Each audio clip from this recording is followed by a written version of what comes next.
देखो, ये आपकी सेकंड बुक का सबसे पहला चैप्टर है। हाँ, अंश पूंजी का निर्गमन और जब्त करना। हाँ, लेखांकन मान लो इसको, ये लो, अकाउंटिंग फॉर शेयर कैपिटल,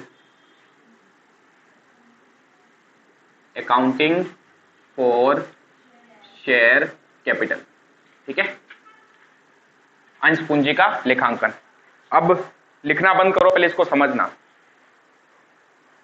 सबसे इजीएस्ट चैप्टर जो है आपकी बुक का वो ये, और सबसे हाईएस्ट मार्क्स जो है वो आपके इस चैप्टर के, एक तो इसके और एक हमारे अगला चैप्टर आएगा डिबेंचर्स। अगर ये आपने चैप्टर पढ़ लिया तो डिबेंचर्स वाला चैप्टर लगभग आपके 40 to 50% हो गया। यानी जो चैप्टर में एंट्रीज अपन यहाँ पढ़ेंगे वही चैप्टर में एंट्रीज अपन डिबेंचर्स में पढ़ेंगे, अगला ही चैप्टर है हमारे पास में, ठीक है। तो इस चैप्टर में अपने को करना क्या, सिर्फ दो काम करने हैं। एक तो हमें करनी है जनरल एंट्रीज।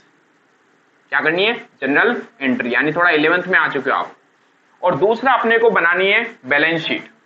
और बैलेंस शीट भी किसकी बनानी है? नॉर्मल बिजनेस की नहीं, कंपनी की। किसकी बनानी है? कंपनी की। अब पहली चीज तो ये है, सर ये कंपनी क्या है? 11th क्लास में आपने पढ़ रखा है। पहले तो बिजनेस के टाइप्स कितने होते हैं बता सकते हो? टाइप्स ऑफ बिजनेस, व्यवसाय के प्रकार। सबसे छोटा बिजनेस कौन सा होता है? अगर हम बिजनेसेस की बात करें तो सबसे छोटा जो बिजनेस होता है वो होता है सोल प्रोप्राइटर, जिसे अपन हिंदी में कह सकते हैं क्या? एकल व्यवसाय। एकल व्यवसाय, ठीक है। तो इसमें थोड़ा सा बीएसटी में जाएंगे क्योंकि इसके कॉन्सेप्ट से रिलेटेड है वो सारी चीजें। ये वो बिजनेस था हमारा एकल व्यवसाय, जिसके अंदर सिर्फ एक आदमी होता था, पूरा पैसा वो बिजनेस में खुद लगाएगा। जो भी उस बिजनेस से प्रॉफिट होंगे सारे उसके होंगे। जो भी अगर बिजनेस से वो लॉस कुछ बियर करता है तो खुद अकेला वहन करेगा, ठीक है। इस बिजनेस से अगर कुछ लॉस हो जाते तो उसके होंगे। जैसे ही आदमी की डेथ होती है बिजनेस भी क्या हो जाता है? खत्म हो जाता है। ये था हमारा क्या? एकल व्यवसाय। सोल प्रोप्राइटर में कुछ कमियां थी। कमियां क्या होती है? लिमिटेशंस। ये जो बिजनेस हम स्टार्ट करते हैं तो इसमें बहुत सारी कमियां होती है, बहुत सारी लिमिटेशंस होती हैं। इन लिमिटेशन को दूर करने के लिए हमने दूसरे बिजनेस को जन्म दिया, ठीक है। तो सबसे पहले अगर बात करें तो एकल व्यवसाय की कमियां ऐसी क्या थी कि हमें इस बिजनेस से किसी दूसरे बिजनेस पे शिफ्ट होना पड़ा। सबसे छोटा जो बिजनेस का प्रकार होता है, सबसे स्मॉल बिजनेस जो होता है वो कौन सा होता है? एकल व्यवसाय, सोल प्रोप्राइटर, स्मॉल बिजनेस, सबसे छोटा, ठीक है। और इस बिजनेस में कुछ सीमाएं होती हैं। सीमाएं क्या क्या थी? ये चीज मैं आपको पार्टनरशिप जब पढ़ाऊंगा ना तब भी पढ़ाऊंगा, इसलिए अच्छे से ये क्लियर कर लेना। सबसे बड़ी इसकी जो सीमा थी वो क्या थी? मनी, पैसा। क्या एक अकेला आदमी बहुत ज्यादा पैसा बिजनेस में लगा सकता है क्या? नो।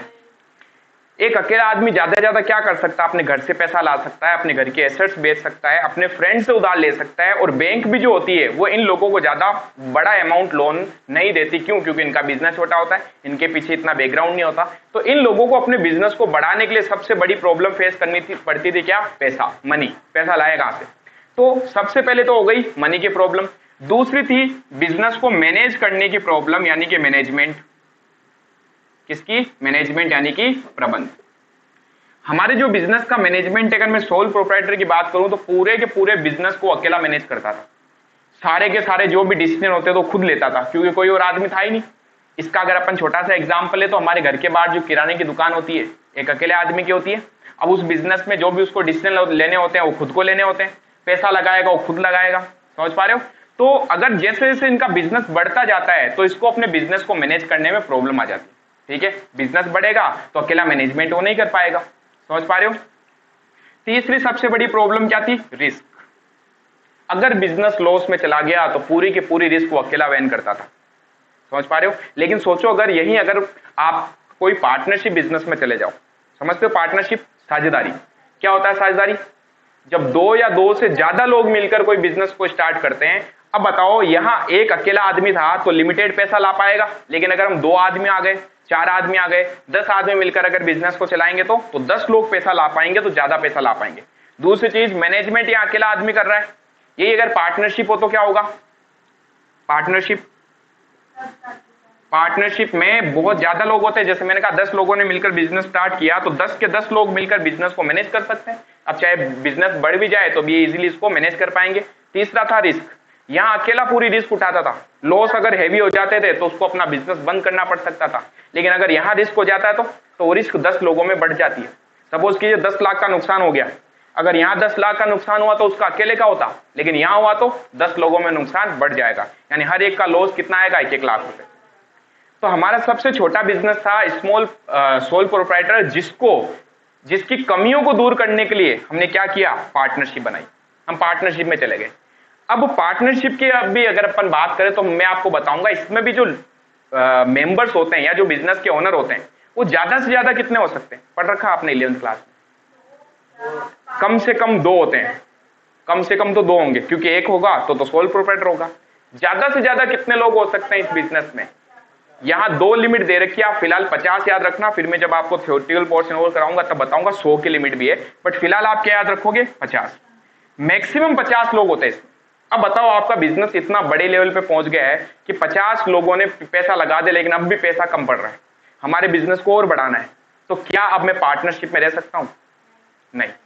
51 अगर और पैसा लगाना है तो मुझे लोगों को जोड़ना पड़ेगा, लोगों को मालिक बनाना पड़ेगा, अपने पार्टनरशिप में जोड़ना पड़ेगा, लेकिन मुझे तो लॉ में सीधा परमिशन दे रखी है, आप 50 लोगों को ही शामिल कर सकते हो। तो अब जब मुझे अपने बिजनेस को और ज्यादा बढ़ाना होता है ना, तो मैं तीसरी चीज के बारे में सोचता हूं, और वो होता है कंपनी। कंपनी बिजनेस के अंदर सबसे बड़ा स्वरूप होता है, सबसे बिग जो इसका साइज होता है वो बिजनेस का, वो कहां होता है, कंपनी के अंदर, ठीक है। तो इसकी भी कुछ कमियां थी। क्या कमियां थी, इन्होंने इनकी कमियों को दूर कर दिया, लेकिन जैसे जैसे बिजनेस बढ़ता गया ना, वापस इनको और ज्यादा पैसे की प्रॉब्लम आने लगी। 50 लोग भी पैसा कितना ला सकते हैं, अगेन लिमिटेड। लेकिन सोचो, ऐसी चीज की कल्पना करो कि आपने कोई ऐसा बिजनेस का एक ऐसा बिजनेस लगा दिया जहां पर अनलिमिटेड लोगों को जोड़ सकते हो, जितने चाहे लोग आओ, बिजनेस में पैसा लगाओ, जो भी प्रॉफिट होगा आपस में बांट लेंगे। अगर ऐसी चीज हो जाए तो क्या ये कमियां रहेंगी, नो। मैनेजमेंट प्रॉपर कर पाओगे, रिस्क अगर हुई, लॉस हो गए तो बहुत सारे लोगों में बांट देंगे। तो इसलिए थर्ड जो चीज थी वो हमने बनाई कंपनी। यानी कि आपके जो बीएसटी के अंदर 11th क्लास में आपने पढ़ा था ना, वो ये चीज पढ़ी थी कि सबसे पहले सोल प्रोप्राइटर जो है वो एग्जिस्ट में आया। सोल प्रोप्राइटर के बाद में अच्छा, सोल प्रोप्राइटर की कमियों को दूर करने के लिए हमने क्या किया, पार्टनरशिप में चले गए, और पार्टनरशिप की भी बहुत सारी कमियां थी, उनको दूर करने के लिए हमने क्या बनाई, कंपनी। तो कंपनी जो होती है वो सबसे बड़ा स्वरूप होता है बिजनेस का, बिग साइज जो बिजनेस होता है उसको हम बोलते हैं कंपनी। तो पहली चीज तो ये क्लियर हो जानी चाहिए कि कंपनी क्या है, क्लियर। अब बात करते हैं, हम जब भी किसी भी बिजनेस के बारे में पढ़ते हैं तो उन बिजनेस पे, अधिकतर बिजनेस पे एक लॉ काम करता है। लॉ समझते हो, कानून, उन सबसे रिलेटेड एक कानून बना हुआ है, उस कानून के दायरे में रहकर आपको सारा काम करना पड़ता है। कानून में कुछ नियम लिखे होते हैं, कुछ शर्तें लिखी होती हैं, टर्म्स एंड कंडीशन, आपको बिजनेस कैसा चलाना है, आप लीगल काम कर सकते हो कि किस तरीके का आप काम कर सकते हैं, सारी चीजें जो होती है कहां लिखी होती है, कानून के अंदर। उस कानून को हम नाम देते हैं एक्ट। क्या बोलते हैं, एक्ट। कंपनीज जो है, कंपनीज के ऊपर पहले एक एक्ट लगता था जिसका नाम था कंपनी एक्ट 1956, ठीक है, जिसे हम कह सकते हैं कंपनी अधिनियम, कंपनी अधिनियम 1956, ठीक है। ये पहले काम करता था, लेकिन रिसेंटली जो हमारा एक्ट है वो चेंज हो चुका है, और अब हमारा जो एक्ट है वो कंपनी एक्ट कौन सा, 2013 आ चुका है, कंपनी अधिनियम 2013। तो इसके सारे प्रोविजन जो है वो यहाँ पर एप्लीकेबल होते हैं, ठीक है। हम इसके कुछ प्रोविजन भी पढ़ेंगे, हमें इसके प्रोविजन ज्यादा नहीं, 2-4 प्रोविजन ही हैं, कोई हम थ्योरी यहाँ नहीं पढ़ रहे हैं। हमें पढ़ना क्या इस चैप्टर में, हमें पढ़ना है अकाउंटिंग। और किसकी अकाउंटिंग की अब हम बात करेंगे, कंपनी के शेयर्स की अकाउंटिंग। तो शेयर क्या होता है पहले उस पर भी आते हैं। तो एक्ट कौन सा लगेगा ये याद होना चाहिए अपने को, ठीक है, कंपनी एक्ट 2013। ओल्ड वाला एक्ट आपको याद रखने की कोई आवश्यकता नहीं है, लेकिन नॉलेज के लिए पता होना चाहिए पहले कौन सा एक्ट चलता था, ठीक है। तो इस एक्ट को चेंज करके इन्होंने 2013 में डाल दिया। चेंज क्यों किया एक्ट, नए नए रूल्स बनते हैं, नए प्रोविजंस आते हैं, नए नए प्रावधान जोड़ती है सरकार, ठीक है। तो वो जो नए नए प्रावधान थे पुराने वाले को चेंज करके नए डाल दिए गए, क्लियर। तो एक्ट कौन सा लगेगा, कंपनी एक्ट 2013। 17 नहीं, कम में 17 कहां से आ गया, कंपनी एक्ट 2000 अभी आपकी तरह। तो ये हो गया हमारा सबसे पहले तो क्या, एक्ट, ठीक है। अब बात करते हैं अपन, हाँ, मीनिंग की। मीनिंग मतलब अर्थ, किसके अर्थ की बात कर रहे हैं अपन, कंपनी। कंपनी की डेफिनेशन जो लिखी है इन्होंने, 4 बजे का टाइम होता है हमारे यहाँ बेटा, फिर मैसेज अलग से करूं, कॉल अलग से करूं, घर पे आ जाऊं लेने आपको, हैं कि चलो मेरे साथ चलो मैं आपको पढ़ाऊंगा यूं, मुझे पढ़ना है, बताओ। चलो मीनिंग अब ध्यान से समझना। कंपनी की परिभाषा दे रखी है हमारे, कहां दे रखी होगी परिभाषा? बुक में। वेरी गुड यही ना बात। मैंने ये क्या टाइम पास करने के लिए लिखवाया कंपनी एक्ट? मैंने क्या बोला? कंपनी से रिलेटेड सारी चीजें जो है वो कहां लिखी हुई है? कंपनी एक्ट में। मैं जो भी चीजें आपको यहां पर बताऊंगा वो सारी की सारी कंपनी एक्ट में लिखी हुई है। अपन मन से कुछ नहीं कर सकते, बुक में लिखी है, बुक में है लेकिन कंपनी एक्ट थोड़ा है। तो कंपनी एक्ट 2013 में इसकी एक डेफिनेशन लिखी हुई है कंपनी की, कि कंपनी है क्या? कंपनी जो इस एक्ट में, यानी जो करंटली एक्ट चल रहा है इसमें, या पहले के किसी एक्ट में रजिस्टर्ड हो, उसे हम कंपनी बोलेंगे। क्या बोला? कंपनी का मतलब क्या है? कंपनी का मतलब किसी भी ऐसे बिजनेस से है जो करंट एक्ट में, वर्तमान अधिनियम में या पूर्व के किसी अधिनियम में क्या हो? पंजीकृत हो, रजिस्टर्ड हो। कंपनी बनाने के लिए हमें रजिस्ट्रेशन करवाना पड़ता है, और रजिस्ट्रेशन कहां पर होता है? रजिस्ट्रार करता है। जो रजिस्ट्रार जो होता है वो कंपनी एक्ट के अंदर रहता है। समझ गए?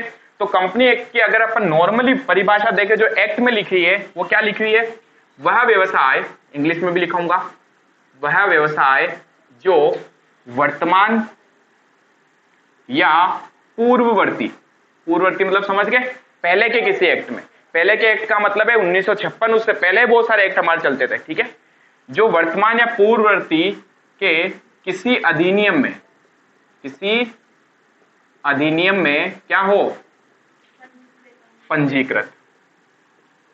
थोड़ा दिमाग यहां रखो तो बेटर होगा मैडम। पंजीकृत हो। इंग्लिश में अगर कहें तो क्या कह सकते हैं? The business which registered in current or previous act। ठीक है? जो वर्तमान के अधिनियम में या पहले के किसी अधिनियम में पंजीकृत होता है। ये तो जो प्योरली इन्होंने डेफिनेशन दी है। अब वास्तव में कंपनी होता क्या है? अभी मैंने स्टार्टिंग करी थी सोल प्रोप्राइटर से।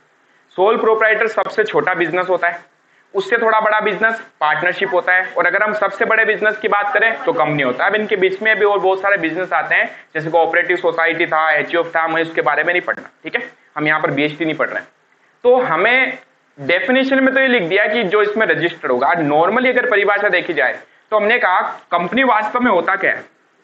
कुछ लोग मिलकर एक बिजनेस स्टार्ट करते हैं, ठीक है? कुछ लोग मिलकर, और वो लोग बिजनेस को स्टार्ट करने के बाद में अब उनको बिजनेस चलाने के लिए क्या चाहिए होता है?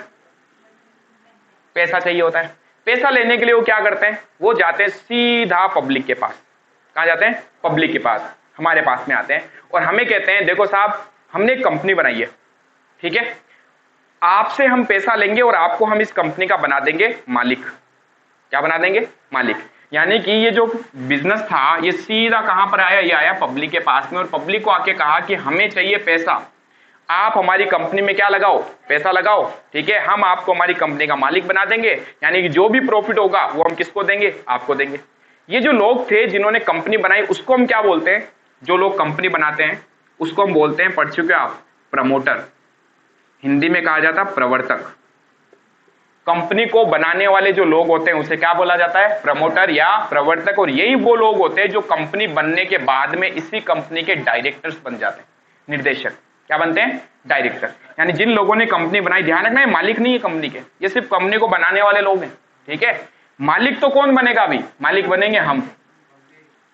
तो इन्होंने एक कंपनी खड़ी करी, उस कंपनी को इन्होंने बनाया, और अब इन्होंने बोला कि हमें पैसा चाहिए बिजनेस चलाने के लिए, तो किसके पास आ गए? सीधा पब्लिक के पास। अच्छा, क्या इनके पास कुछ और भी सोर्स हो सकते हैं क्या पैसा लेने के? किसी भी बिजनेस के पास पैसा लेने के कितने सोर्स होते हैं? बैंक के पास जा सकते हैं, लोन ले सकते हैं, ठीक है? दूसरा सोर्स होता है गवर्नमेंट से हेल्प ले सकते हैं, और तीसरा सबसे बड़ा जो सोर्स होता है वो कौन होता है? पब्लिक, ठीक है? तो अगर इनके सोर्स की बात करें तो हम बैंक के पास नहीं जाएंगे पैसा लेने के लिए, ठीक है? हम सीधा कहां पर आ रहे हैं? पब्लिक के पास में। और पब्लिक को आके हमने कहा आप हमारी कंपनी में क्या कीजिए? पैसा लगाइए, हम बिजनेस चलाएंगे, और बिजनेस चलाकर जो भी हमारे साल के एंड में प्रॉफिट होगा वो प्रॉफिट हम क्या करेंगे? आपको दे देंगे। क्लियर हुआ? तो सर ये समाज सेवा कर रहे हैं क्या? ये जो लोग थे प्रमोटर जिन्होंने कंपनी बनाई उसके बाद क्या बन गए? डायरेक्टर बन गए। क्या ये समाज सेवा कर रहे हैं? इनको सैलरी मिलेगी यहां से। ठीक है, और कुछ हिस्सा जो होता है वो, जैसे इन्होंने पैसा लगाया था यहाँ पर, इन्होंने भी तो थोड़ा बहुत पैसा लगा रखा होगा इसके अंदर, क्लियर, और ज्यादातर वैसे पैसा इनका लगाव भी होता है। अब पब्लिक से जब इन्होंने पैसा लिया, क्या लिया, मनी, पैसा जब लिया, तो पब्लिक ने बोला कि क्या गारंटी आप हमारा पैसा वापस लौटा दोगे, या क्या सबूत है कि हमने आपकी कंपनी में क्या किया, पैसा लगाया। इन्होंने बोला हम एक काम करेंगे, आप हमारी कंपनी में पैसा लगाओ और इस पैसे के बदले में, इस पैसे के बदले में हम आपको एक सर्टिफिकेट देंगे। क्या देंगे, सर्टिफिकेट, जिसके ऊपर ये लिखा होगा कि आपने, यानी इस व्यक्ति ने हमारी कंपनी में इतना इतना पैसा लगाया। ये जो सर्टिफिकेट होता है, इस सर्टिफिकेट की एक प्राइस होती है, यानी कि सपोज कीजिए मैंने कह दिया हर एक सर्टिफिकेट 100 रुपए का है। कितने रुपए का है, 100 रुपए का। इसका मतलब क्या है, अगर मुझे इस कंपनी में 1 लाख रुपए लगाने, कितने लगाने, 1 लाख रुपए, तो मैं 100 रुपए के 1000 शेयर खरीद लूंगा, 1000 सर्टिफिकेट ले लूंगा। तो ये क्या करते हैं, आपको सर्टिफिकेट देते हैं, हर एक सर्टिफिकेट की प्राइस फिक्स होती है 100 रुपए। इस सर्टिफिकेट को ही हम बोलते हैं शेयर। क्या बोलते हैं, शेयर। यानी कि वास्तव में शेयर होता क्या है, हमने उस कंपनी में जो पैसा लगाया है उसका एक साक्ष्य है हमारे पास में, एक सबूत है हमारे पास, एक एविडेंस है हमारे पास, जिसमें यह लिखा हुआ होता है कि हमने इस कंपनी में इतना पैसा लगाया। क्लियर हुआ पॉइंट। तो वो जो सर्टिफिकेट हमें इसके बदले में देती है उससे हम क्या बोलते हैं, शेयर्स बोलते हैं। और इस पूरे चैप्टर में हम ये पढ़ने वाले हैं शेयर की अकाउंटिंग कैसे करते हैं, कि एक कंपनी किस तरीके से पब्लिक के पास जाएगी, वो किस तरीके से पब्लिक से पैसा लेगी, और इसकी पूरी अकाउंटिंग हमारी बुक्स में क्या होगी। अच्छा, हम कौन है, हम पब्लिक है या कंपनी है, हम एक कंपनी।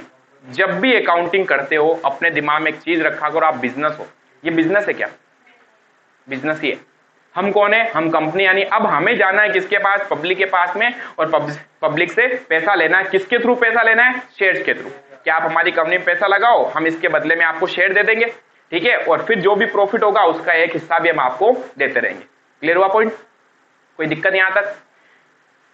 ये जो सर्टिफिकेट होता है इस पे एक सील लगी होती है कंपनी की। क्या लगी होती है, सील, जिसे अपन बोलते हैं कॉमन सील, और हिंदी में इसे बोल सकते हैं सार्वमुद्रा। सार्वमुद्रा। कंपनी जो भी काम करती है, ध्यान रखना, वो अपने खुद के नाम से काम करती है। कंपनी का खुद का एक लीगल एग्जिस्टेंस होता है, एक पृथक अस्तित्व होता है। क्या यहां पर मैं कह सकता हूं पब्लिक और बिजनेस एक ही है, नहीं, कंपनी अलग है और कंपनी के मालिक जो है ना वो अलग है। और बताओ यहां कंपनी के मालिक कौन है, पब्लिक। तो एक चीज दिमाग में रखना, जिसने हमारी कंपनी का शेयर ले रखा है वो हमारी कंपनी का मालिक है। और मालिक क्यों है, क्योंकि उसके पैसों से ही तो कंपनी चल रही है। जो बिजनेस में पैसा लगा था उसी को तो मालिक बोलते हैं।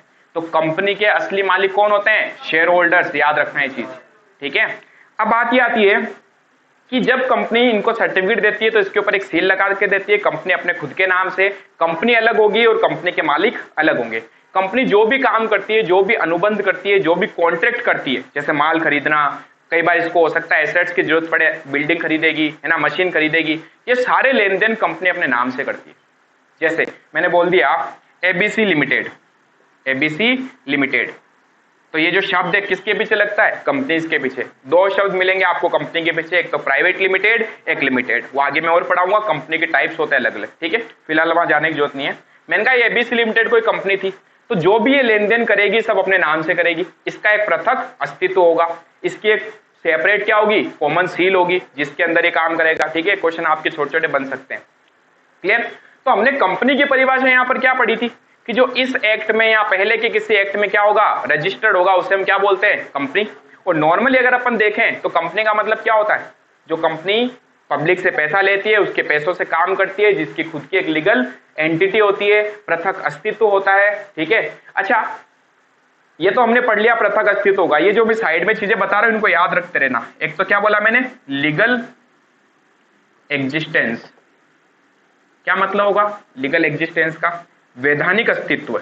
वैधानिक अस्तित्व मतलब समझते हो, आपको पता कंपनी को एक व्यक्ति माना जाता है। कंपनी खुद एक व्यक्ति है, लेकिन कौन सा व्यक्ति, आर्टिफिशियल, कृत्रिम व्यक्ति, जो वास्तव में हमारी तरह चल फिर नहीं सकता, लेकिन वो अपने नाम से लेन देन कर सकता है, अपने नाम से चीजें खरीद सकता है, अपने नाम से चीजें बेच सकता है, ठीक है। तो दूसरा पॉइंट क्या हो गया, अच्छा उसका पृथक अस्तित्व है, इसीलिए तो अपन ने बोल दिया ये कौन है, एक व्यक्ति है। तो कंपनी क्या होगा, कंपनी एक आर्टिफिशियल पर्सन होगा। कौन सा व्यक्ति, कृत्रिम व्यक्ति। कृत्रिम मतलब वास्तविक नहीं है, लेकिन फिर भी इसको अलग अस्तित्व दिया गया है, इसलिए अपन इसको व्यक्ति बोल सकते हैं, जो अपने नाम से सारे लेन देन कर सकता है। क्या कंपनी व्यक्ति बन गया तो क्या ये किसी भी देश का नागरिक भी बन सकता है क्या? नागरिक समझते हो, सिटीजन क्या होता है? कंपनी व्यक्ति जरूर है लेकिन नागरिक नहीं। सर ये क्या हो गया? जैसे आप कौन हो? आप व्यक्ति भी हो और आप नागरिक भी हो, ठीक है। नागरिक क्यों नहीं है? क्योंकि किसी भी कंपनी को वोट देने का अधिकार नहीं होता है। इलेक्शन होते हैं, बीजेपी, कांग्रेस, क्या ये अपने नाम से वोट दे सकती है क्या? नहीं दे सकती। इससे वोट देने का अधिकार नहीं होगा। इसके अलावा इसको सारे वो अधिकार होते हैं जो एक व्यक्ति को दिए जाते हैं, ठीक है। ये अपने नाम से केस लड़ सकता है, कंपनी अपने नाम से किसी और पर केस कर सकती है। समझ पा रहे हो? ऐसा क्यों है? क्योंकि इसका खुद का एक अस्तित्व है। समझ पा रहे हो? तो कंपनी जो है उसका एक अपना पृथक अस्तित्व होगा, पहला पॉइंट। दूसरा, वो एक आर्टिफिशियल पर्सन होगा। तीसरा, उसके पास क्या होगी? एक कॉमन सील होगी। क्या होगी? कॉमन सील, जिसे हिंदी में बोल सकते हैं सार्वमुद्रा। क्लियर हुआ पॉइंट? ये इसकी जो मेन कैरेक्टरिस्टिक्स होती है वो कंपनी की होती है, ठीक है। हमें इसके बेसिक तो मैंने आपको थोड़ा बहुत समझा दिया और मैं आपको थ्योरी और करा दूंगा। हमें जो पढ़ना है इस चैप्टर में, पढ़ना क्या है मालूम है? हमें पढ़ना है पब्लिक से पैसा लेना और इसके बदले में जो शेयर इश्यू करना है अपने को, इसकी अकाउंटिंग क्या होगी? क्या होगी? अकाउंटिंग इसकी क्या होगी? क्लियर है यहां तक पॉइंट? चलो अब कुछ पहले पॉइंट्स डाल के लिखवा देता हूं कॉपी में आपको। यहां तक कोई डाउट है तो पूछ लो। डाउट मन में रखना ही नहीं है। यहां मन में डाउट रखोगे तो वहां मार्कशीट में हमारे डाउट आ जाएंगे, ध्यान रख लेना, ठीक है। बेफिक्र होके पूछने क्वेश्चन जो भी पूछने। चलिए, तो ये तो थोड़ा सा आपको ब्रीफ नॉलेज दिया हमने किसके बारे में? कंपनी के बारे में। अब अपन इसकी अकाउंटिंग की अगर बात करें तो अभी अभी हमने क्या देखा था कि जो भी कंपनी होती है, कौन होती है? कंपनी। कंपनी क्या करती है? कहां जाती है? पब्लिक के पास। ये है पब्लिक। अच्छा, ये और कहां से पैसा ले सकती है? और ये पैसा ले सकती है बैंक, जिसे हम बोल सकते हैं फाइनेंशियल इंस्टीट्यूशन। क्या बोल सकते हैं? Financial institution. इसे हिंदी में बोला जा सकता है वित्तीय संस्थान। वित्तीय संस्थान। और कंपनीज की हेल्प कौन कर सकता है फाइनेंशियली? गवर्नमेंट। सरकार इनको कई बार हेल्प करती है, सब्सिडी देती है, डोनेशन देती है ना। तो उसके आधार पर भी इनको पैसों की व्यवस्था हो जाती है, सरकार। और तीसरा जो है इनके पास कौन है? जनता। तो जब भी इनको किसकी जरूरत पड़ती है? मनी की। किसकी जरूरत पड़ती है? मनी। तो ये कहां जाते हैं? सीधा 3 जगह जा सकते हैं। Financial institution. क्या ले सकते हैं फाइनेंशियल इंस्टीट्यूशन से? लोन, ऋण ले सकते हैं। इसके अलावा भी बहुत सारी फैसिलिटीज है जो बैंक प्रोवाइड करती है, जैसे बैंक ओवरड्राफ्ट की फैसिलिटी दे दी है ना, 10-15 दिन के लिए कैश क्रेडिट की फैसिलिटी दे दी, 15 दिन के लिए आपको पैसा दे दिया। ये होता है छोटी छोटी सुविधाएं। और भी बहुत सारी फैसिलिटीज होती है। तो नॉर्मली बड़ा अगर इनको अमाउंट चाहिए तो क्या लेते हैं? वहां से लोन ले सकते हैं। दूसरा, गवर्नमेंट से सहायता ले सकते हैं, डोनेशन, सब्सिडी, ईटीसी अगर गवर्नमेंट दे तो। पब्लिक। तीसरा, इनके पास सबसे बड़ा जो सोर्स होता है वो कौन सा होता है? पब्लिक। हमें ना तो इनका पढ़ना है ना इनका पढ़ना है, तो हमें पढ़ना किसका है? पब्लिक का, ठीक है। ये डायग्राम बनाओ फटाफट और ऊपर हेडिंग डाल देना सोर्स ऑफ फाइनेंस। तो चलो, ये तो था हमारे पास कंपनी के पास में सोर्स क्या क्या होते हैं। तो अब हम किसकी बात करेंगे? कंपनी पब्लिक के पास जा रही है, उनसे ले रही है पैसा, उसके बदले में कंपनी क्या देती है? शेयर्स, ठीक है। अब बात आती है जो शेयर होता है, जैसे कि हमने इसका नाम दिया था, क्या? सर्टिफिकेट देती है एक, ठीक है। किस चीज का सर्टिफिकेट? की कंपनी के अंदर आपने ये पैसा इन्वेस्ट किया। अगर मैं परिभाषा पूछूं आपकी शेयर की, शेयर क्या होता है?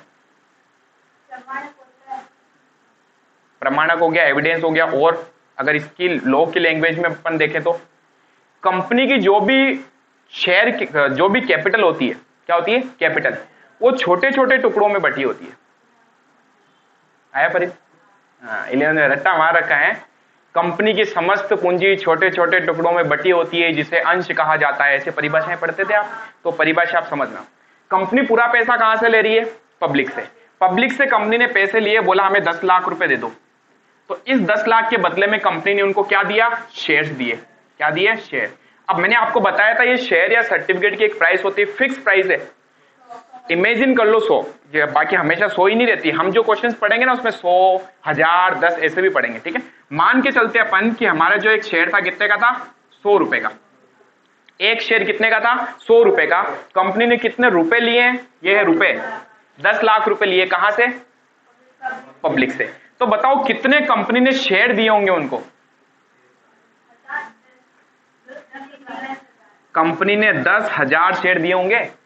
एक शेयर कितने का था, 100 रुपए का, तो 10,000 इंटू 100 करोगे तभी तो 10 लाख रुपए होंगे। ये पॉइंट समझ में आया। ये 10,000 क्या है, ये है शेयर। इसको बोलते अपन क्या, शेयर, अंश। हिंदी में क्या बोलते हैं, अंश। ये 100 रुपए जो है इसे हम कहते हैं अंश का अंकित मूल्य। क्या बोलते हैं, अंश का अंकित मूल्य, जिसे इंग्लिश में बोला जाता है फेस वैल्यू, कि वो चीज कितने की है। और ये जो 10 लाख रुपए बने, ये क्या है, ये हमारी पूंजी है। और ये पूंजी कहां से आई, पब्लिक से या शेयर्स के थ्रू, शेयर्स के थ्रू। इसलिए हमने इस पूंजी का नाम भी रखा, पता क्या नाम रखा, हमने नाम रख दिया अंश पूंजी। ठीक है, जिसे अपन बोल सकते हैं शेयर कैपिटल। क्लियर, अब समझना, कंपनी की समस्त अंश पूंजी छोटे छोटे टुकड़ों में बटी होती है। ये जो 10,000 शेयर हैं, एक शेयर कितने का है, 100 रुपए का। तो कंपनी की जो भी टोटल कैपिटल है वो स्मॉल पार्ट्स में डिवाइड होती है, और इन स्मॉल पार्ट्स को ही क्या कहा जाता है, शेयर कहा जाता है, अंश कहा जाता है। तो अगर इसकी परिभाषा अपन देखें कि अंश होता क्या है, शेयर होता क्या है, तो इसकी परिभाषा लिख सकते हैं, शेयर बराबर, अभी तो मैं थियोरेटिकल पोर्शन पे चल रहा हूं, ठीक है। अंश क्या बोल सकते हैं, all capital of company divided in, किसमें डिवाइड होगी, divided in small parts, divided in small parts, known as, जिसे हम क्या बोलेंगे, नॉन एज शेयर। हिंदी में कहें तो क्या कह सकते हैं, कंपनी की समस्त पूंजी, याद भी करते रहना, चीजें याद हो जानी चाहिए यहीं पे आपको, ठीक है। कंपनी की समस्त पूंजी छोटे छोटे भागों में बटी होती है, भागों में बटी होती है या विभाजित होती है, जिसे अंश कहा जाता है, जिसे अंश कहा जाता है, समझ गए। तो अब बताओ, अगर मैं आपको ये कहूं हमारे पास में 1 लाख शेयर पड़े, तो 1 लाख तो क्या हो गए, शेयर। अब ये एक शेयर 10 रुपए का था, क्या बोला मैंने, कितने शेयर है मेरे पास शेयर पड़े हैं, अंश पड़े हैं मेरे पास 1 लाख। शेयर की फेस वैल्यू क्या है, मैंने क्या बोला भाई, फेस वैल्यू क्या होती है, कितने का शेयर है वही तो फेस वैल्यू है, 10 रुपए, ये इसकी फेस वैल्यू हो गई, अंकित मूल्य। नींद आ रही है। तो बता सकते हो कि शेयर कैपिटल कितनी होगी, 10,000 तो शेयर है, सॉरी 1 लाख शेयर है। मैंने क्या पूछा है, मैंने शेयर कैपिटल पूछी है। कैपिटल क्या होती है, एक शेयर 10 का है तो 1 लाख शेयर कितने के होंगे, 10 लाख रुपए के। अब यही तो एग्जाम्पल दिया था, शेयर कैपिटल कितनी है, 10, 1 लाख इंटू 10 करूंगा तो 10 लाख हमारी क्या जाएगी, शेयर कैपिटल। वापस बताओ, नंबर ऑफ शेयर्स को जब मैं गुणा करता हूं फेस वैल्यू से तो क्या मिलता है, शेयर कैपिटल मिलती है। ये 1 लाख क्या है, नंबर ऑफ शेयर है, ये शेयर कैपिटल थोड़ी थी जो आप इसका भाग दे रहे हो इसमें। ये क्या है, ये है नंबर ऑफ शेयर, इनटू करता हूं मैं किससे, फेस वैल्यू से। तो शेयर को फेस वैल्यू से मल्टीप्लाई करेंगे तो क्या आएगा, शेयर कैपिटल। आया समझ में कि नहीं आया, इसको उतार लो फटाफट, इसको भी और इस पूरी डेफिनेशन को भी, जल्दी करो, कोई डाउट नहीं है। तो बताओ शेयर कैपिटल निकालने का फॉर्मूला क्या होता है,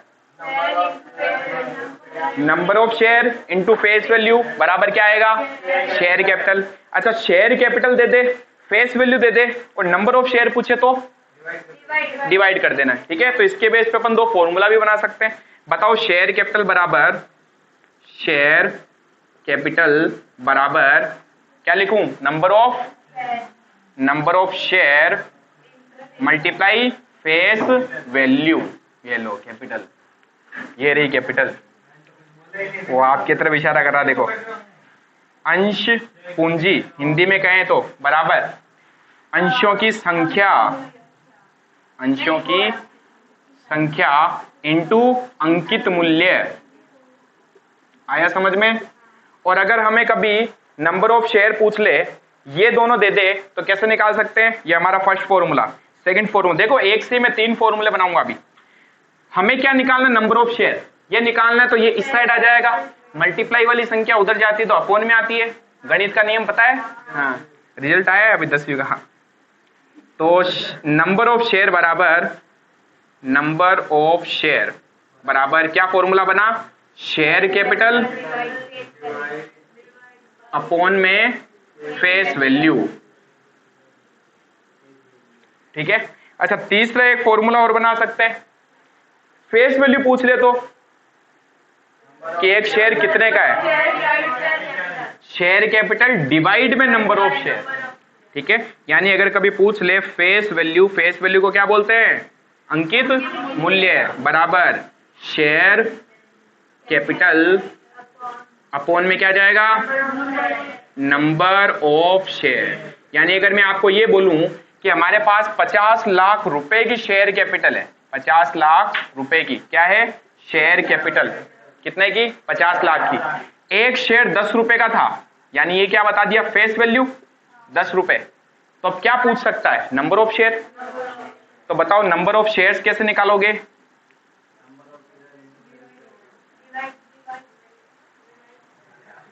क्या पूछा है? Face value, number of share. Number of share का फॉर्मूला क्या होगा? Share capital upon, share capital upon face value. 5 lakh share है भाई, 5 लाख शेयर है, एक 10 का, तभी तो जाके 50 लाख शेयर कैपिटल बनी। क्लियर है पॉइंट?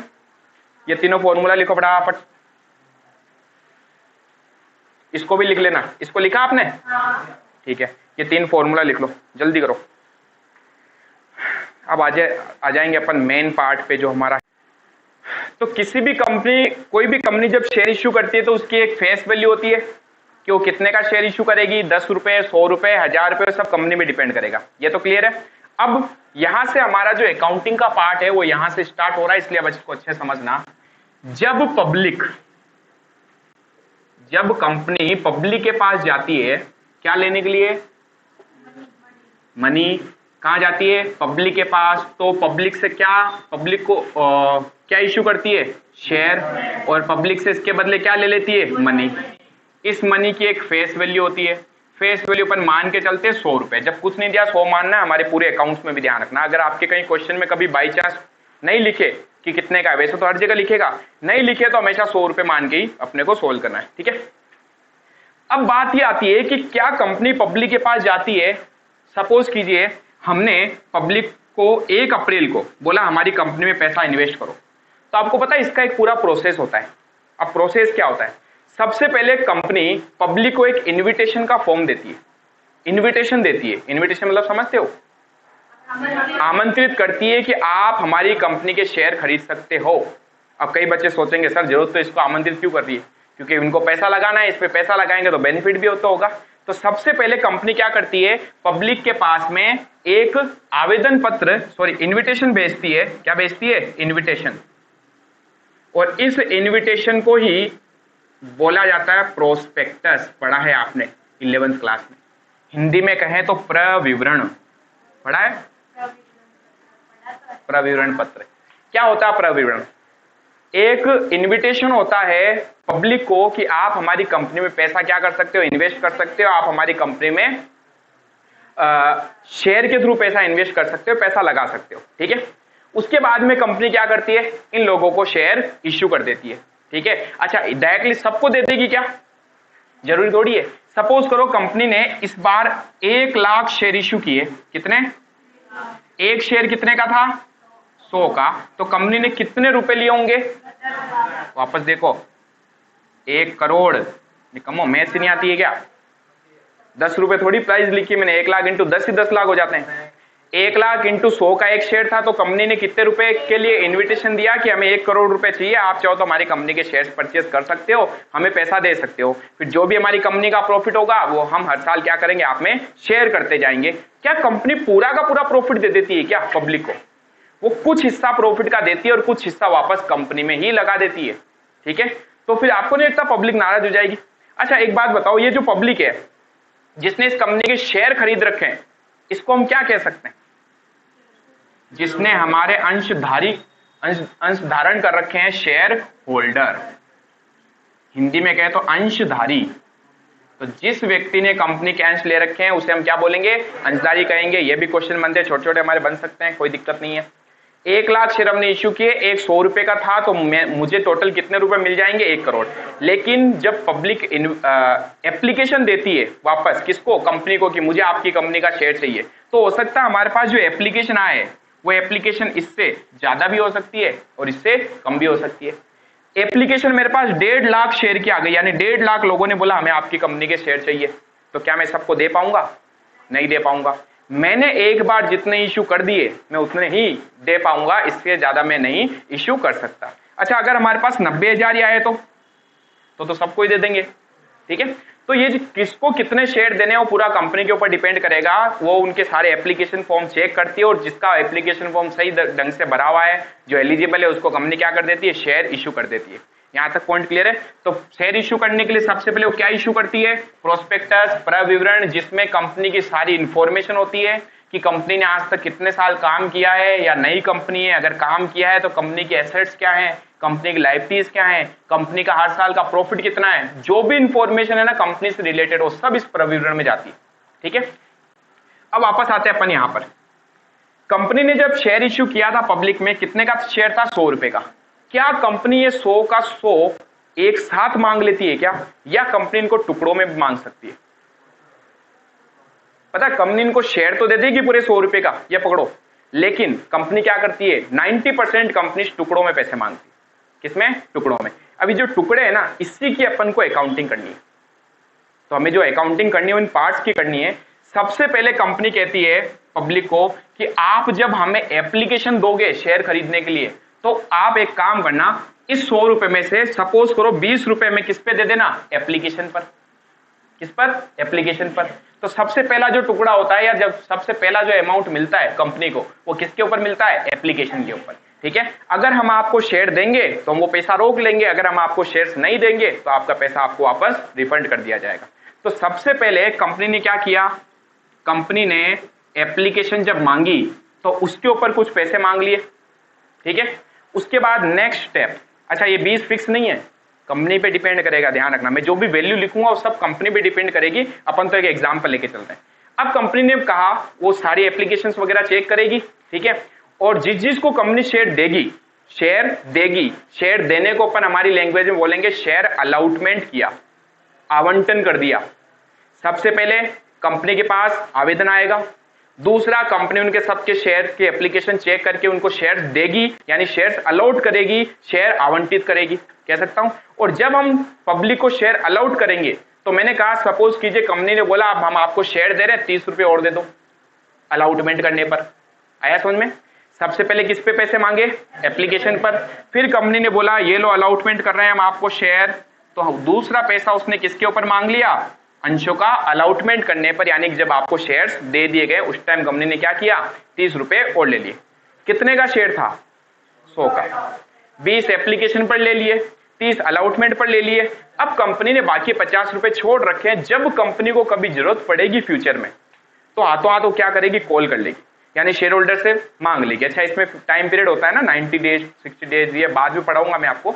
जब भी कंपनी को जरूरत पड़ेगी तो कंपनी पहली बार पैसे मांगेगी, पहली बार यानी अलॉटमेंट के बाद। जब भी फर्स्ट टाइम कंपनी पैसे मांगेगी, या इसको अपन ने क्या बोला, कंपनी उनसे मांगना मतलब क्या होगा, कॉल करना। कंपनी क्या करेगी, कॉल करेगी, पैसे मांगेगी। सपोज कीजिए मैंने कहा कंपनी को पैसों की जरूरत पड़ गई, वो 15 रुपए और मांग रही है। ठीक है, सपोज करो हमने 1 लाख शेयर इश्यू कर रखे हैं। कितने इश्यू कर रखे हैं, 1 लाख, और कंपनी को अब जैसे 15 लाख रुपए की जरूरत है, तो कंपनी क्या सोचेगी, 1 लाख शेयर होल्डर है हमारे, हर एक शेयर होल्डर से भी अगर 15-15 रुपए लेते हैं 15 लाख आ जाएंगे, समझ पा रहे हो। तो कंपनी ने बोला 15 रुपए कंपनी ने मांग लिए, कंपनी ने क्या कर दी, कॉल कर दी। बताओ कितने रुपए आ चुके हैं, 15 ही आए अभी तक, टोटल 65 रुपए आ गए। 4 महीने बाद 5 महीने बाद कंपनी को और जरूरत पड़ी, कंपनी ने फिर क्या किया, कॉल करी।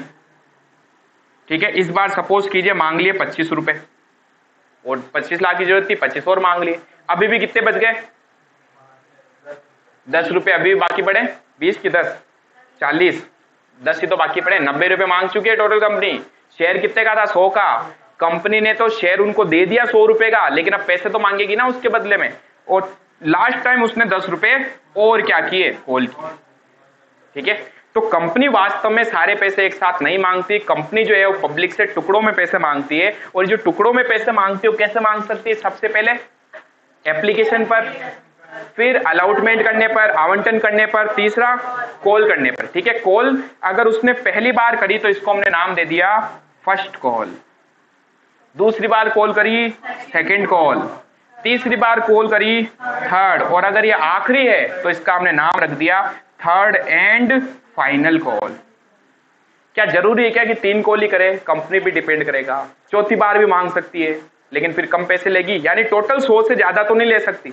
तो 100 रुपए वो 4 टुकड़ों में, 5 टुकड़ों में, 10 टुकड़ों में, जैसा कंपनी को सही लगता है वैसा वो करती है।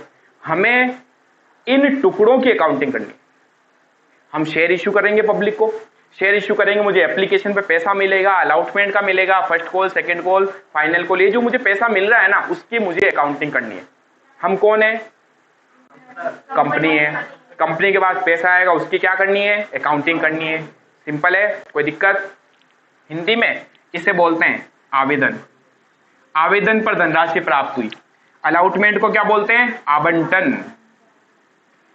फर्स्ट कॉल को प्रथम मांग या याचना, प्रथम याचना, इसको द्वितीय मांग या याचना, इसको तृतीय व अंतिम, फाइनल का मतलब क्या होता है, अंतिम मांग या फिर याचना। क्लियर है, हमें इनकी क्या करनी है, अकाउंटिंग। कोई दिक्कत है यहां तक? तो यहां पर अब आप लिख दीजिए पूरा बना के प्रोसेस, और ये आपको याद हो जाना चाहिए, application, allotment, first call, second call. ये पूरा का पूरा चैप्टर जो है ना वो हमारी जनरल एंट्रीज पे डिपेंड करता है। मैं क्या कर रहा हूं, सिर्फ जनरल एंट्री चैप्टर में एक बैलेंस शीट का छोटा सा फॉर्मेट है, नई कंपनी की बैलेंस शीट का फॉर्मेट, जो 2-4 पहले मैं क्वेश्चन कराऊंगा, उसके बाद अपन फॉर्मेट भी सीखेंगे। ठीक है, अब समझना, हमें इनकी एंट्रीज करनी है। किसकी, एप्लीकेशन मिलने पर, अलॉटमेंट मिलने पर, फर्स्ट कॉल, सेकंड कॉल और थर्ड कॉल। एक चीज दिमाग में डाल दो, हर एक लेवल की, ये जो है ना ये हमारे लेवल है, हर एक लेवल की अपने को 2 एंट्री करनी है, जनरल एंट्री। कितनी, 2। एप्लीकेशन की कितनी एंट्री होगी, 2। अलॉटमेंट की, फर्स्ट कॉल की, सेकंड कॉल की, थर्ड कॉल की, समझ पा रहे हो? यानी अगर आगे fourth call, fifth call, six call जो भी हो, सबकी 2-2 एंट्री होने वाली है। तो एप्लीकेशन की कितनी एंट्री होगी, 2। क्लियर है पॉइंट? चलो अब अपन पढ़ रहे हैं जनरल एंट्री। लिखना किसी को कुछ नहीं है, सिर्फ यहां देखोगे और एंट्रीज अभी के भी करोगे आप याद। ठीक है, हाँ। अब पहले थोड़ा सा अपन वापस एक प्रोसेस पे जाते हैं। हमारा प्रोसेस में हमने पढ़ा, सबसे पहले पब्लिक से हम क्या मांगते हैं, हम पब्लिक से मांगते हैं एक एप्लीकेशन, यानी हम उनको एक इनविटेशन देते हैं कि आप हमारी कंपनी के शेयर खरीद सकते हो। फिर वो हमें क्या देंगे, एप्लीकेशन देंगे, और एप्लीकेशन के साथ वो हमें पैसे भी तो देंगे कि ये लो कुछ हिस्सा जो उसका है, जैसे 20 रुपए थे अभी वाले में हमने बताया। तो हमें सबसे पहले करनी इसकी एंट्री। ठीक है, किसकी, फर्स्ट मैं करवा रहा हूं ऑन एप्लीकेशन। अब बताओ, अभी मैंने बताया कितनी एंट्री होती है, 2 एंट्री। फर्स्ट एंट्री होगी इसके अंदर, एप्लीकेशन पर हमें सबसे पहले पैसे मिलेंगे। कंपनी का कोई भी काम कैश में कभी नहीं होता है, याद रखना। कंपनी अपने सारे के सारे काम करती है बैंक के थ्रू। पैसा आएगा भी बैंक में, किसी को पैसे देने भी है बैंक से, यानी कैश में हम कभी भी यहाँ पर ट्रांजेक्शन्स नहीं करेंगे, याद रखना। तो कैश कभी भी एंट्री में आएगा ही नहीं। क्लियर? तो जब कंपनी को पैसा मिलेगा तो बताओ कंपनी के पास पैसा आएगा और कहाँ आएगा, बैंक अकाउंट के अंदर। तो हमारा बैंक बैलेंस बढ़ेगा। बैंक बैलेंस बढ़ने पर हमेशा डेबिट होता है। ठीक है, तो हमारी सबसे पहले एक एंट्री हो जाएगी, first bank account debit to share application account. बस, सो सिंपल। याद हो गई, वेरी गुड। फर्स्ट एंट्री हमें सबसे पहले पैसे मिलेंगे तो bank account debit to share application. अब एक चीज को समझना, मैंने कहा हर एक लेवल की दो एंट्री होती है। फर्स्ट लेवल हमारा ऐसा है जहां पर पहली एंट्री में बैंक आता है। आगे से पता क्या होगा, जब हम शेयर देंगे तो पहले मैं शेयर्स के पैसे मांगूंगा उनसे और दूसरी एंट्री में पैसे मिलेंगे। जैसे अलॉटमेंट पहले मांगने की एंट्री करनी है, फिर पैसा मिलने की, यानी बैंक दूसरी एंट्री में आएगा। इस चीज को याद रख लेना ताकि बहुत इजी हो जाएगा। फर्स्ट कॉल में भी क्या होगा, पहले कंपनी पैसे मांगेगी तो मांगने की एंट्री करेंगे, फिर पैसा मिलेगा मिलने की एंट्री करेंगे। सेकंड कॉल में पहले पैसे मांगने की एंट्री करेंगे, फिर पैसा मिलेगा मिलने की एंट्री करेंगे। लेकिन यहाँ पहले पैसे मिलते हैं, क्यों? क्योंकि लोग एप्लीकेशन देते हैं आपको और एप्लीकेशन के साथ ही वो पैसा भी जमा कराते हैं। ठीक है, दूसरी एंट्री, सेकेंड एंट्री होती है, ये जो एप्लीकेशन है, इस एप्लीकेशन से पता है वास्तव में हो क्या रहा है, कंपनी की एक कैपिटल बन रही है। कैपिटल क्या होता है? बिजनेस के मालिक द्वारा जो बिजनेस में पैसा लगाया जाता है उसे हम कैपिटल बोलते हैं। और यहां कंपनी के मालिक कौन है? Share holder. वो कंपनी में पैसा लगा रहे हैं तो क्या बन रही है? कैपिटल बन रही है। और कैपिटल हमेशा लायबिलिटी होती है, लायबिलिटी हमेशा बढ़ने पर क्रेडिट होती है। आ रहा है समझ? तो मैं अब पता क्या करूंगा, मैं इस एप्लीकेशन को कहां डाल दूंगा? शेयर कैपिटल में डाल दूंगा। कहां डाल देंगे? शेयर कैपिटल में। इस एप्लीकेशन को शेयर कैपिटल में डालूंगा, मतलब इस एप्लीकेशन को खत्म करना है। और हमारे अकाउंट्स में किसी भी चीज को खत्म करने के लिए प्लस माइनस नहीं होता है, क्या होता है? अपोजिट। ये भी कहां है? क्रेडिट साइड में। इसको कर दो डेबिट, खत्म हो जाएगा। यानी कि मेरी एंट्री अब नेक्स्ट बनने वाली है शेयर एप्लीकेशन अकाउंट डेबिट, और कहां डाल देंगे? टू शेयर कैपिटल अकाउंट में। आया समझ में? Easy entry. बैंक के अंदर क्या हुआ? बैंक बैलेंस बढ़ा, एप्लीकेशन को शेयर कैपिटल में डाल देना। ठीक है, शेयर कैपिटल हमेशा बढ़ने पर क्रेडिट होती है क्योंकि हमारी लायबिलिटी है। समझ पा रहे हो? सिंपल सी एंट्री, सब एंट्री एक जैसी लगेगी, लेकिन मैंने अभी भी क्या बताया, फर्स्ट एंट्री में यहां बैंक। अब देखो, तो जो हम एंट्री करते हैं वो ये ऑन एप्लीकेशन, पहली एंट्री क्या हो गई? बैंक में पैसा आया, बैंक अकाउंट डेबिट। क्यों पैसा आया? उसका सोर्स। देखो हमेशा एक चीज याद रखना, अपन 11th में जो एंट्री करते थे ना, कैश अकाउंट डेबिट, हाँ आया cash account debit, bank account debit, उनके साथ अपन हमेशा क्या लिखते हैं? टू में, पता है उसका सोर्स। कैश अगर आई ना तो कहां से आई? जैसे मुझे सैलरी मिली तो मैं क्या एंट्री करूंगा? Cash account debit to salary. Cash जो आई ना वो कहां से आई? सैलरी के कारण। कमीशन मिला मुझे, cash account debit to commission. मुझे ब्याज मिला, cash account debit to interest. यानी वो कैश किसको रिप्रेजेंट, टू वाली चीज किसको रिप्रेजेंट करती है? ये जो पैसा आया ना वो कहां से आया। तो यहां पर भी तो क्या है? बैंक में पैसा आया, कहां से आया? एप्लीकेशन के लिए आया। क्लियर? और दूसरी एंट्री में अपन को इस एप्लीकेशन को खत्म करना है। ये खत्म करने वाला प्रोसेस आगे तक चलता जाएगा जब तक हम एंट्री करेंगे। यहाँ एप्लीकेशन को खत्म किया, आगे आएंगे अलॉटमेंट को खत्म करेंगे, फर्स्ट कॉल को खत्म करेंगे, सेकंड कॉल को करेंगे। सेम नहीं है, फर्क ये है यहां पहली एंट्री में बैंक आया, वहां पर सेकंड एंट्री में बैंक आएगा। मैं आपको सीधा ये एंट्री लिखवा सकता हूं, लेकिन पहले दिमाग में कुछ घुसाने का प्रयास कर रहा हूं ताकि चीजें रट्टा नहीं मारनी पड़े अपने को, नहीं तो आपको चीज रट्टा मारनी पड़ जाएगी। क्लियर? तो दो एंट्री हर चीज की होती है। एप्लीकेशन की दो हो गई। अब अपन बात करते हैं सेकंड ऑन अलॉटमेंट। अब बारी है अंशों का आवंटन करने की। जब हम शेयर अलॉट करते हैं तो उस केस में सबसे पहले मैं शेयर होल्डर्स को बोलता हूं लाओ भी पैसा लाओ। क्या मांगूंगा? पहले पैसे मांगूंगा और फिर मुझे पैसे मिलेंगे। यानी अब जो फर्स्ट एंट्री होगी वो किसकी होगी? पैसा मांगने पर। ठीक है, मांगने पर बताओ क्या एंट्री करूंगा? कैश कभी आता ही नहीं है, मैं एंट्री करूंगा शेयर। आपको मैं एक चीज फिर कह रहा हूं, ये एंट्री सेकंड पॉइंट पे आएगी हर जगह। ठीक है, तो सर यहां क्या आएगी? तो यहां ये आएगी। यहां एप्लीकेशन अकाउंट डेबिट है तो यहां अलॉटमेंट अकाउंट डेबिट। ये फर्स्ट कॉल होगा तो first call account debit, second call होगा तो second call account debit, third call होगा तो third call account debit. So simple, कुछ भी नहीं है एंट्रीज में। और टू में क्या आ जाएगा? ये क्या है? अलाउड शेयर कैपिटल, तो यहां पर to share capital, to share capital.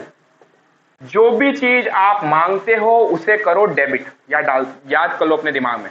जो भी चीज मैं मांगूंगा उसको डेबिट करना है। क्या मांगा मैंने? अलॉटमेंट का पैसा मांगा, अलॉटमेंट को डेबिट किया।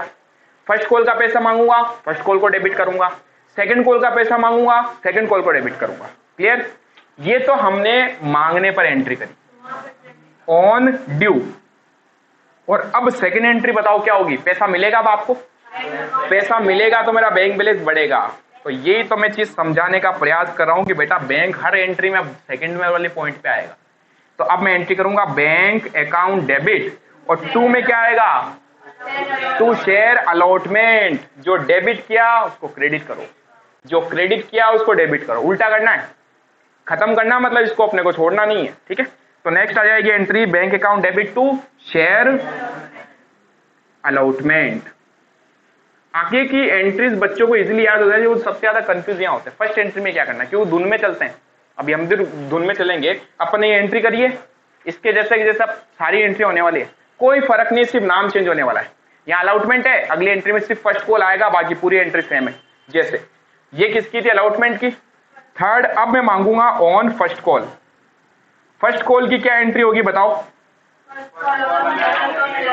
मांगने पर डेबिट करो। क्या मांग रहे हो, फर्स्ट कॉल, तो फर्स्ट कॉल को डेबिट करो। तो क्या एंट्री होगी, यहां था शेयर अलॉटमेंट अकाउंट डेबिट, यहां आएगा first share first call account debit, first call account debit. और टू में क्या है, फिक्स है, यहां शेयर कैपिटल, तो यहां पर भी शेयर कैपिटल। क्लियर, क्या हुआ, बी पॉइंट। अब ठीक है, चलो मैं अगली एंट्री ऊपर लिखा देता हूं। फर्स्ट एंट्री हो गई ये कौन सी, मांगने पर। अब पैसा मिलेगा, मैडम पैसा मिलेगा तो क्या होगा, बैंक बैलेंस बढ़ेगा। बैंक बैलेंस बढ़ने पर हमेशा डेबिट होता है। पैसा अब मिल रहा है, पहले हमने मांगा, अब पैसा मिलेगा, मिलेगा तो बैंक बैलेंस बढ़ेगा। तो एंट्री करेंगे बैंक अकाउंट डेबिट, और टू में किसका पैसा मिल रहा वो लिखना है। क्या मांगा मैंने, फर्स्ट कॉल ना, तो फर्स्ट कॉल का पैसा मिलेगा, बस। To share first call account, simple है। सेकंड कॉल की एंट्री, हाँ भावुक नहीं होना है। चौथा, on second call, on second call, तो सेकंड कॉल में फर्स्ट वापस पैसे मांगूंगा। एंट्री बोलो इसको देख के क्या होनी चाहिए, टू कैपिटल है, ठीक है। तो बस क्या है इन एंट्रीज में, नाम ही तो चेंज करना है। मैंने कहा ना बच्चों को यहां से तो सब समझ में आ जाएगा, बस इसकी एंट्रीज है। अब क्वेश्चन अलग अलग आएंगे, एंट्रीज एक ही होगी। एंट्री ये पूरे के पूरे 20 क्वेश्चन करा दूंगा आपको मैं, ठीक है। 20-21 क्वेश्चन है, जिनमें से 12-13 क्वेश्चन इसके। उसके बाद हम आगे का नया प्रोसेस है उसको भी मत लेके आओ आप, वो बताऊंगा। नेक्स्ट, अब मैं क्या मांग रहा हूं, सेकंड कॉल, मांगने पर डेबिट करो। क्या मांग रहा हूं, सेकंड कॉल, सेकंड कॉल को share second call account debit, और टू में क्या आएगा, शेयर कैपिटल। क्लियर है। एक और हिंट देता हूं, कभी भी बैंक के साथ कैपिटल नहीं आएगा, कभी भी बैंक के साथ कैपिटल नहीं आएगा, कभी भी बैंक के साथ कैपिटल, समझ पा रहे हो। कैपिटल किसके साथ आएगा सर, एप्लीकेशन के साथ, अलॉटमेंट के साथ, फर्स्ट कॉल के साथ, सेकंड कॉल के साथ। बैंक के साथ कभी भी नहीं आएगा। बैंक के साथ क्या आएगा, first call, second call, third call, किसका पैसा मिला, बैंक अकाउंट डेबिट, तो एप्लीकेशन का मिला तो शेयर एप्लीकेशन, सेकंड कॉल का मिला तो share second call, sorry first call, second call का मिलेगा तो अब क्या एंट्री करेंगे, पहले पैसे मांगे। ये किसकी एंट्री है, ये है ऑन ड्यू। ड्यू मतलब हमने पैसे मांगे, ये किसकी एंट्री थी, ऑन ड्यू। फर्स्ट कॉल मांगे हमने और फिर पैसा मिलेगा, क्या लिख सकते हैं इसको, on receive of first call. Narration लिखते ना अपन, वो है ये। अरे सेठ जी इतने रईस लोग हैं, बताओ 1 घंटा बैठते हैं उसमें भी इनके कितने फोन आ जाते हैं। बैंक अकाउंट डेबिट टू क्या आएगा, सेकंड कॉल का पैसा मिल रहा है, share second call. Bank account debit to share second call account. Govind third call की एंट्री बोलो बेटा। हाँ, ऑन थर्ड कॉल सबसे पहले एंट्री क्या होगी, सीधा थर्ड कॉल पे आ जाऊं, नंबर भी थर्ड क्लास वाले आएंगे फिर। हाँ, टू, ये क्या, ये अगर पूरा कॉन्सेंट्रेट यहां रखते तो फटाक से एंट्री बाहर निकलती। कहने का मतलब यही है कि जब पढ़ाऊं तो दिमाग यहां रखो, मैडम मस्तियां तो घर पे भी करते ही अपन, यहां पर भी आके अगर वही काम करोगे तो फिर कोई मतलब ही नहीं है। शेयर थर्ड, अच्छा थर्ड के साथ अब मैंने मान लिया फाइनल है, जब आखिरी कॉल होती है ना तो एक वर्ड और जोड़ दिया करो, and final. Share third and final call account debit, to में क्या आएगा, टू शेयर कैपिटल। सर हमने एक चीज रट्टा मान ली, अगर फर्स्ट को छोड़ दे तो हर एक अगली एंट्री में, फर्स्ट एंट्री में तो to capital to capital to capital to capital. अच्छा ऊपर क्या आएगा, जो मांगा है, क्या मांगा, allotment allotment account debit, first call account debit, second call account debit, final call account debit, रट्टा मार लिया। सर हर एक लेवल की दूसरी एंट्री में bank account debit bank account debit bank account debit. To में क्या आ रहा है, अलॉटमेंट का पैसा मिला, अलॉटमेंट। समझ पा रहे हो कि रट्टा मार रहे हो कि समझ रहे हो, वेरी गुड, दोनों काम, आपसे ही उम्मीद थी मुझे। ऑन ड्यू, ड्यू करने पर ये एंट्री हो गई। अब क्या होगा, पैसा मिलेगा, मिलने पर विधि bank account debit, very good, bank account debit to share third and final call account. ज्यादातर सेकंड कॉल तक ही हमारे क्वेश्चन खत्म हो जाएंगे, सेकंड कॉल तक वो पैसा मांगेगा क्योंकि वो इतने सारी एंट्रीज आपसे नहीं कराएगा। ये हमारे इस चैप्टर का था बेस, ठीक है। अब अपन इसमें धीरे धीरे स्टैंडर्ड पे आते जाएंगे। अगेन कह रहा हूँ चैप्टर बहुत इजी है, रेगुलर पढ़ोगे, रोज पढ़ोगे तो चैप्टर इजी, नहीं तो टफ लगेगा। छाप दो इसको फटाफट, और ये याद हो जानी चाहिए अभी के अभी।